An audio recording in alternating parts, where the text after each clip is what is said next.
नमस्कार दोस्तों, साढ़े पेज मेरी मित्र मंडली पर तुंदा सारिਆਂ ਦਾ बहुत बहुत स्वागत है। तो अज लेख और संस्मरण की श्रृंखला च तुंदे सामने अपना एक संस्मरण ले आवा करते हैं मंडली के होनहार लेखक विपिन उपाध्याय और बड़े अच्छे कहानीकार भी हैं और बड़ी अच्छी गज़लां कविता लिखते हैं। तो लाओ सुनचा है अज विपिन उपाध्याय उनकी जुबानी उनका एक संस्मरण जिसका शीर्षक है NCC कैंप। उंगा ते परमात्मा ने इस धरती उपर लखां जिंदा जी बनाए देन, पर सोचने समझने ते चेते रखने की शक्ति जिन्नी उसने इंसान गी दित्ती दी है इन्नी कुसै होर गी नहीं। हर एक दे जीवन कन्नै कई खट्टियां मिठियां यादां जुड़ी दियां होंदियां न, जिहड़ियां कई बारी अपने आप गै चेते आई जंदियां न ते मानो उन्हें चेतें च गै गुआची जंदा है। आऊं भी चेतें दी दुआरी चा किश अंश सांझा करने की जारना है। गल सन 2000 ईस्वी दी है। उस वेले आऊं डिग्री कॉलेज उधमपुर दा विद्यार्थी हा। पढ़ने दे कन्नै कन्नै दुई गतिविधियां च रुचि होने करी गए आऊं NCC दा कैडेट भी हा ते कन्नै गै NSS दा वलंटियर भी। इ'यै कारण हा जे मिगी उस दौरान कई कैंपें च शामिल होने का मौका थ्होआ। प्रोफैसर तारानाथ हुंदे कन्नै भी मेरी पहली मलाटी सन 1999 च NSS दे एक NIC कैंप च होई ही ते भी 10 दिन किट्ठे रौह्ने करी अच्छी खासी जान पहचान होई गई। सन 2000 ईस्वी च NCC दा NIC कैंप आंध्र प्रदेश रियासत दे विशाखापट्टनम जिले च कोरुकुंडा नां दी जगह उपर एक आर्मी स्कूल च लग्या हा। उस कैंप लई GDC उधमपुर पासिया 5 विद्यार्थियों का चयन किया गया, जिहदे च मेरा नाम भी हा। GDC उधमपुर के बगैर GDC Kathua, GGM science college Jammu, MM college Jammu ते जम्मू खिते के कई दूए कॉलेज चा कुल मिलाइयै 25 कैडेट्स उस कैंप च शामिल होने लिए ट्रेन च बैठे। उआं ते बचपन च भी कुदै ट्रेन का सफ़र कीते दा हा, बा उसका मिगी चेता भी नहीं हा। ट्रेन च 2-3 दिन सफ़र करने का मौका भी पहली बारी गै थ्होआ दा हा, पर मज़ा सारा खराब हो गया जिसलै सीट कन्फर्म नहीं होने करी अंबाले तक जनरल बुग्गी च खड़ोइयै सफ़र करना पिया। सच आखो तां कॉलेज प्रशासन उपर खुंदक भी आई।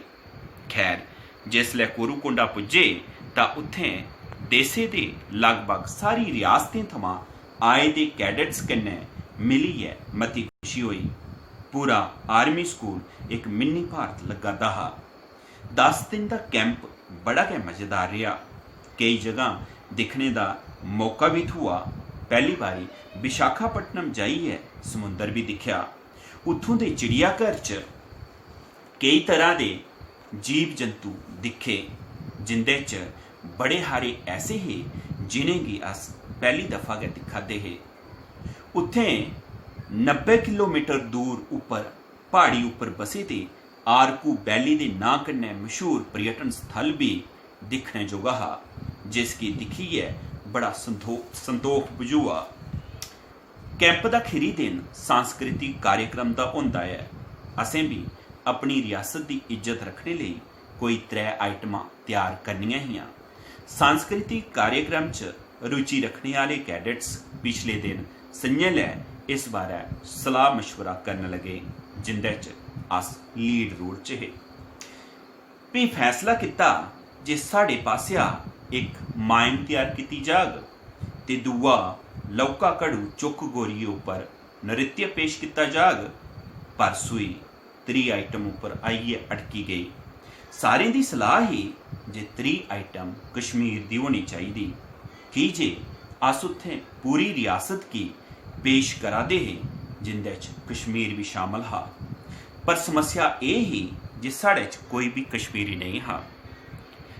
सारे मेरी बक्खी दिखन लगे। हाँ भी परेशान हाँ। शक्ली उप्परा बेशक आऊं कश्मीरी लगना, पर यह हाथी डोगरा गै। मिगी एक देश भगती का कश्मीरी गीत चेते आउन लगा, पर सिर्फ मुखड़ा गै चेते आया, वो भी त्रुट्टा भज्जा, जेदे बोल किश इ'यां हे। बुल बुल बनन छु पोषण, गुलशन वतन छु सोने, सोने वतन छु गुलशन, गुलशन वतन छु सोने। किश इ'यै जनेहा मुखड़ा हा, पर हुण मिगी पूरी तरह चेता नहीं। बड़ी कोशिश कीती, ब अंतरे चेता नहीं आई सके गल कि'यां बननी ही। पर तुसें गी केह् सनां, सारे बारी बारी मिकी गै खुल्ला दे हे।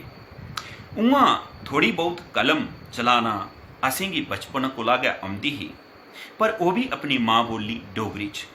कश्मीरी कन्नै दूरे दूरे दा कोई नाता नहीं हा, पर कश्मीर दा पक्ख रखना भी जरूरी हा।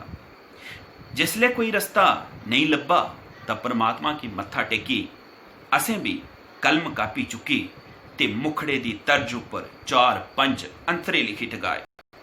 भाशा पता नहीं केड़ी लखोई, अक्खरें दा मतलब पता नहीं केह् हा, मिगी नहीं पता, पर तर्ज उप्पर बिल्कुल सही बैठा दे हे।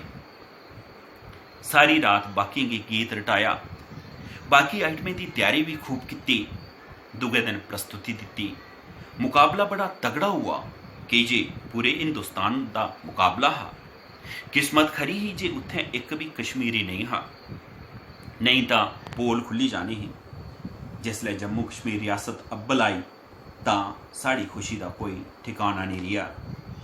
अज भी अपने मुहार चलदा ऐ, कुतै चेता आई जंदा तां अपनी बेवकूफी उप्पर हस आई जंदा, पर बिंद पसोई भी पौने जे अस कलम नहीं चलांदे तां खबरै अब्बल नहीं औंदे।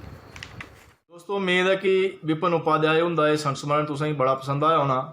अगले मंगलवार फिर कुछ होर लेखक का लेख या संस्मरण लेइयै तुहाड़े अग्गे फिर हाजिर होगे। अदूं तक्कर दिओ इजाजत। नमस्कार।